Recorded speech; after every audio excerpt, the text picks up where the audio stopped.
So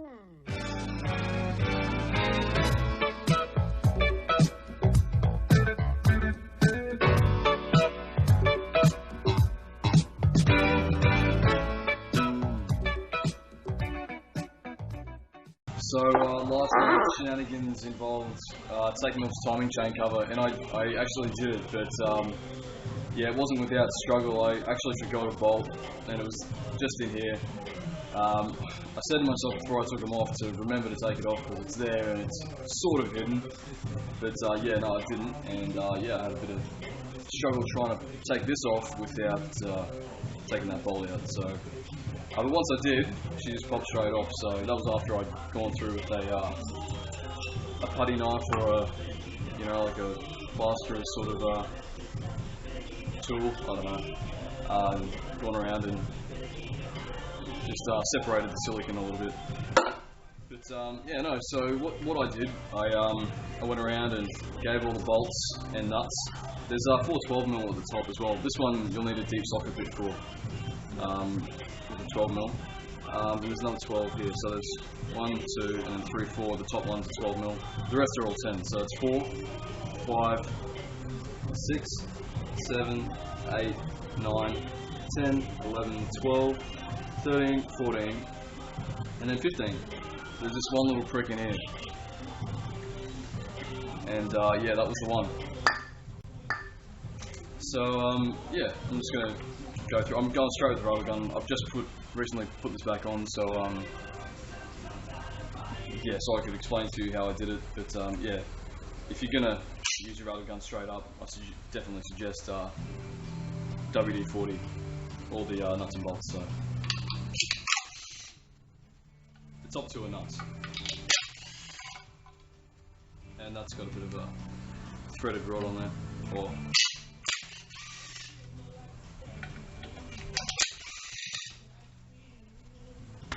and that's it for the 12mm. I'll throw them in there. The 2 at the bottom are exactly the same bolt, and the ones at the top, I mean, it's pretty easy to distinguish between the 2 of them. Like one has a bit of thread on it. So yeah, that's the 12mm. All the 10mm bolts, you can just go straight ahead. You don't need a deep socket for any of them. Now they're all the same except for one, and it's not the one in there. It's the one under the water pump. That one, I'll take it off last to show you the difference, but it is different.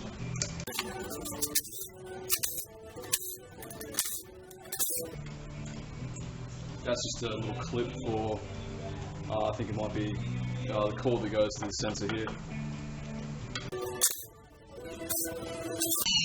It's a little bracket for something we'll keep in. But yeah, this bolt here, it's a lot longer, and yeah, but the rest are the same. So if you just take like a photo as you're doing it to say where it goes, or write it down somewhere. That I took a photo because I just found it easier to do that. And yeah, you can find a good one of these without any silicone on it, and that's the difference there. And this one looks a little bit corroded. I might get the Y wheel on there and clean it up a little bit. But yeah, that's all the bolts. Oh, I've almost done it again. The one in here. It's a tricky little fella, but he's definitely in there. I'll just quickly demonstrate what I did. I started up here. I just got it in there a little bit. I might have just put the angle in there. Sort of rubber mallet or a hammer. Doesn't matter what you use really. That's what I had, and yeah, just gently went around the sides. It'll be a lot more difficult than that, but that's all I did. And if you take out this middle bolt, it should come out with no problems, and hopefully you won't be sitting there for an hour and a half wondering what the hell's going on. Yeah, that did happen. So yes, sure I've got them all again this time. A little bit of persuasion, only very gently. Should come off, and that's now just with this is the oil pump here, I'm pretty sure, but just if you're looking at it, you see a part in there that moves, and it's pretty much circular, but it has two straight parts on it. So it's if you imagine this circle here, and then it's like as if it's had both sides shaved off it to give it a straight edge on it.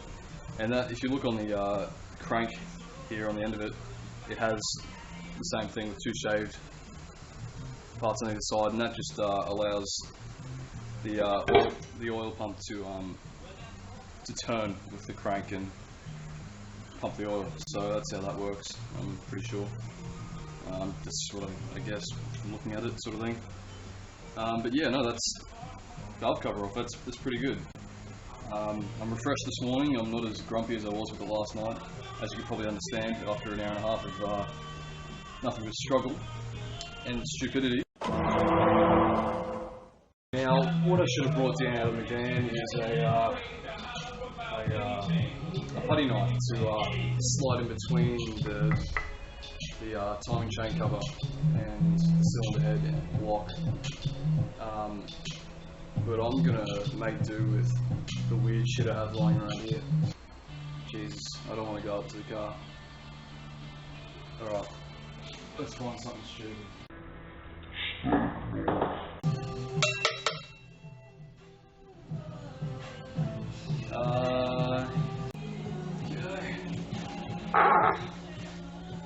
Excuse my mop hair.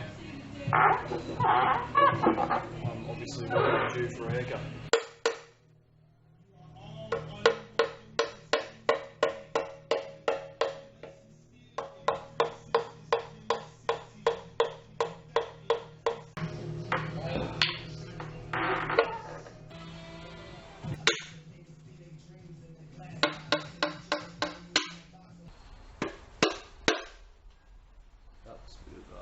Aluminum. I might actually move that sensor because going through there is looking like my best way of getting through. So I've got a 10mm in there now, which goes onto the bolt that's in there. I'm going to pull it out.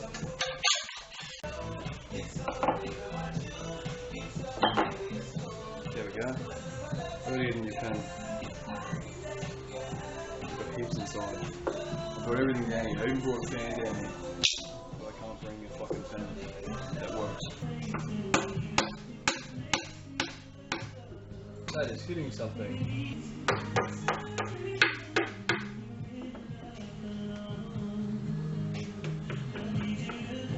Oh shit, I forgot this is still full with oil. Oh. Right, so it's been taking me quite some time to get this timing chain cover off.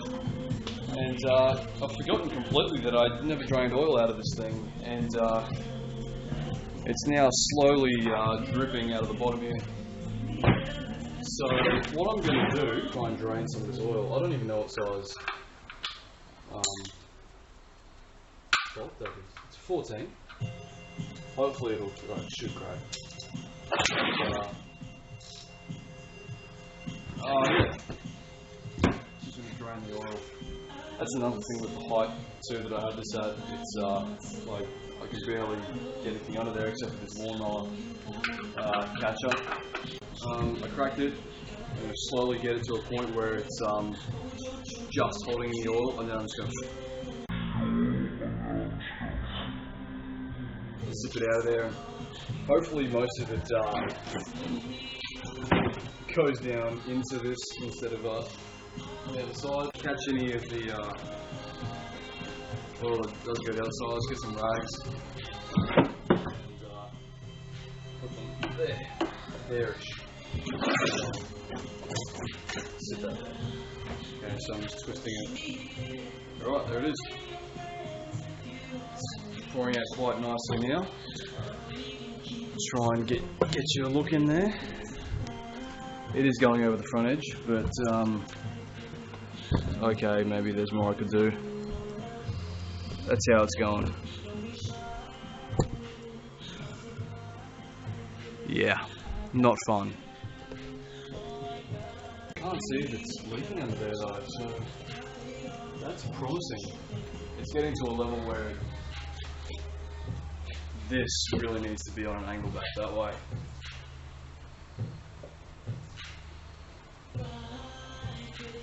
still oil coming out. It's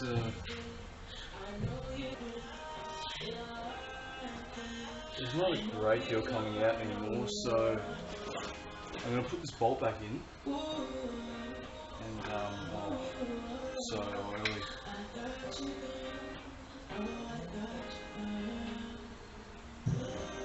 And yeah, you're about to, hopefully, it's recording.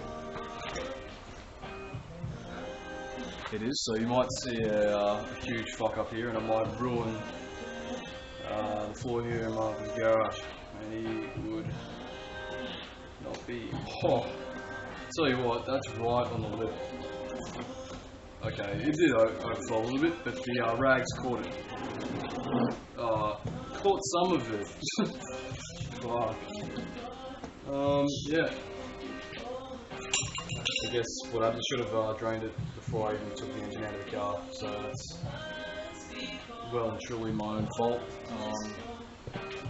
What do you do though? You learn from mistakes. Learn from mine. That's what it's for. This could be the dumbest thing in history, and it's probably up there actually, but yeah, that's the whole point of this. It's a learning experience. Oh. He's going to be so pissed if he sees this.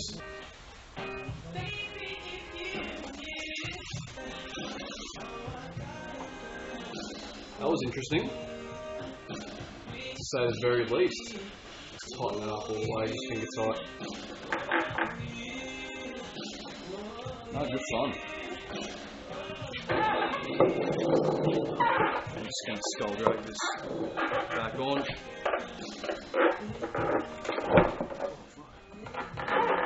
Didn't even take it over that far. It's probably a little bit lighter now.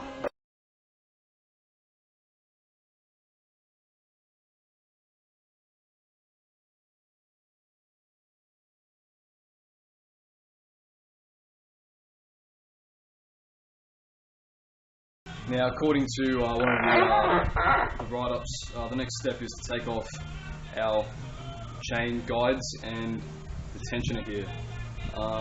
It says oil tensioner. I mean, maybe it's driven. I don't know. But yeah, this is what it is. That needs to come off as well.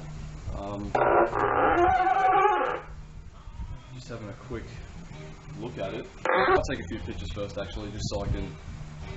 I know I've got video of it there, but it doesn't hurt to have too many photos.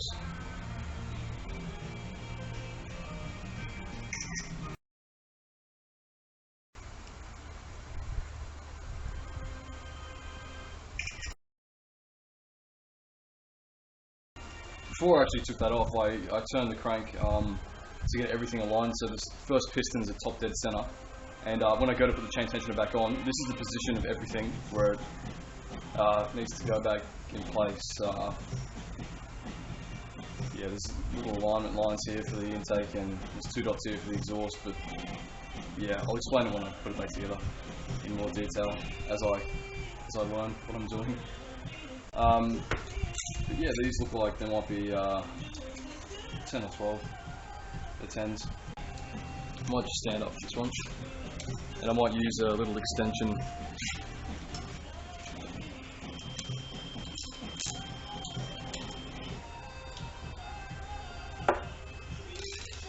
Yeah, that was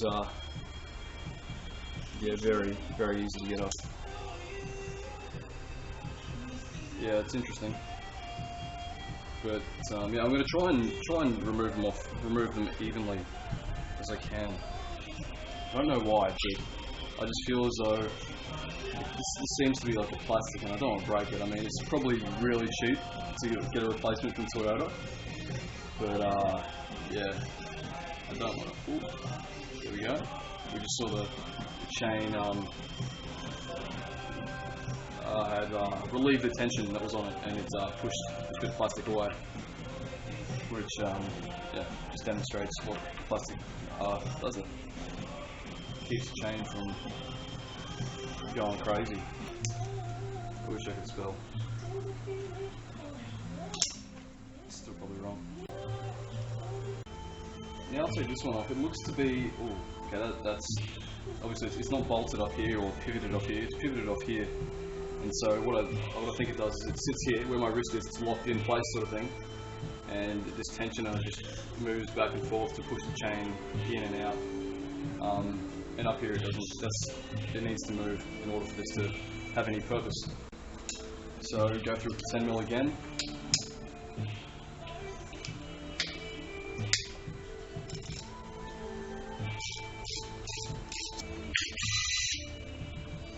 Okay, they are different bolts, which isn't a bad thing. I will put them in the same bag, anyway. Whoop. You see there how it was moving in and out, and that's what this does here. It has a spring in there which will push it in and out. I don't know how I'm going to get it in because it didn't seem to come out that much before. So that's going to be a load of fun. I don't know what the hell happened then, but yep, we're learning, and that's the main thing. Now hopefully this should just slide off. It's just on a pin, so oop. That's it. Oh, I get it. Oh, that's super cool. Okay, so I'm pushing it in, and there's these teeth here. Hopefully you'll be able to see. Yeah, those teeth along there. They stop it from pushing back in. And this little tab here, if I pull it, or yeah, if I push this tab down and this button style thing at the same time, sort of like a lighter, I can push it down all the way. It doesn't really want to lock in. I don't know, maybe it's not supposed to. Well, this side will be already nice and tight, and then this side will be, because I'll have the chain guide on. I won't, okay. Just move the chain in like that. I'll put it on the pin here, the pivoting pin, I would call it. And there we go, our chain will sit nicely in there. There's no wear on the insides of these guides either, on either of them, so everything seems to be in pretty good condition. Yeah, there's no scratches, or the sprockets aren't like rounded up here in any way, so, and it's just got dark all of a sudden. I'll turn the light on. What will happen with this is it gets bolted here, but this is still out, and that won't go on. So what I'm going to, and what I'm guessing is the way it's done, is I'll do the thing where I compress it in, and then quite swiftly I'll put it where the bolt should be, and then put my thumb here. I'm still pressing it in with my finger, but yeah, then I'll let go and it'll tension the chain, and I can bolt it in. So that's how I'll do that when I go to put it back together. It should be right to come off now.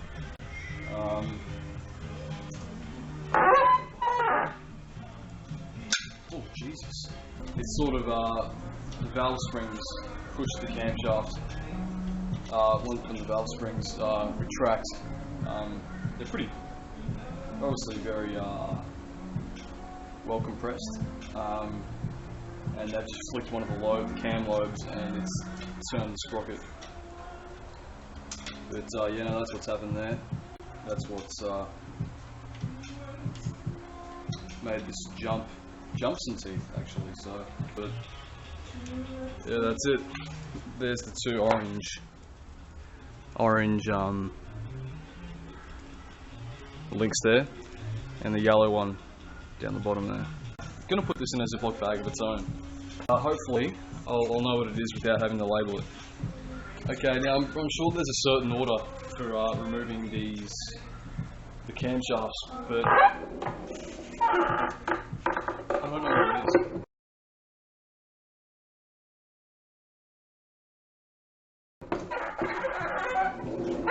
On the ride up, it was what he did was he took off these 3 main bolts. Oh, he didn't take them off. Sorry, he loosens all of them half a turn, so it'll it'll be loose at this end. Then he comes and does these 4, so it'll be loose here. Then he works his way in at half a turn each time, just so that if you were to loosen like these 3, then these 2, and then these 2, like obviously that would be loose and these are still bolted down, so it could bend the camshaft, and we don't want that. So that's how I'm going to do it. Okay,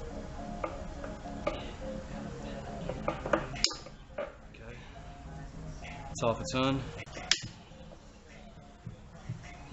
Okay, another cool little thing I've learned here as well is that some of these little holders or clamps or whatever bearings maybe, why the reason some of them are still tight whereas some of them are loose like that, and these ones down here are pretty rock solid, is that the cam lobe, it's like a teardrop, and the point of it is pushing down on the valve spring. So what's happening is the more I loosen them, the more the valve spring has room to come up, and it's doing that, and it's pushing the camshaft back up into this bearing or clamp, and that's why it's a lot tighter. And if you can see here, it's pretty much rounded here, and the cam lobe is down inside there pushing that valve spring, whereas say up here the point is away from the valve spring, and that little cap, I don't know the proper terms, is loose because there's no pressure being put on it. You'll notice that there are all numbered and lettered as well. On the intake ones, it'll have what's it got here? It's got I2, I3, I4, and I5. That means it's intake 2, intake 3, intake 4, intake 5. That's just so you don't get them mixed up. And the same on the exhaust side, it's E2, E3, E4, and E5. And when you're going to reassemble also, it's got an arrow on there pointing in this direction, which is at the timing chain. So that just stops you from turning the other way to put them on, like it tells you which way they should go. So I probably could put them all in the same bag because it's hard to really mess that up. And up here it's also got our I1 and E1 up here. So that's, if you're wondering why it says 2, 3, 4, 5 instead of 1, 2, 3, 4, it's because it's up here somewhere on the main bracket. I'll take this intake number 2 off. And that's it. This is probably not the right way of going about it. Oh, it seems to want to move this way. Oh, there we go. But very gently. That wasn't with any real force. I'm going to get a bigger one now. I sort of went over it with the belt sander just to taper it a little bit more so it could fit into a smaller gap. I'm just going to pry it up. I'm going to put it in there and give it a twist, just to lever it off the cylinder head. Put it in there and then twist. So like that. There we go. That should be pretty loose now. It should just come straight off. There we go. Now this piece too, it's got arrows pointing the way of the timing chain. There we go. You just needed a bit of rotating.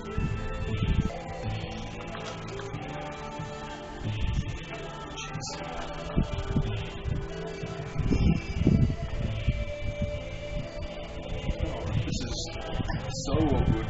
Okay, this is easier, taking it out of the box. Much better. And the same thing again with the exhaust. I really don't know. It's just a little bit awkward.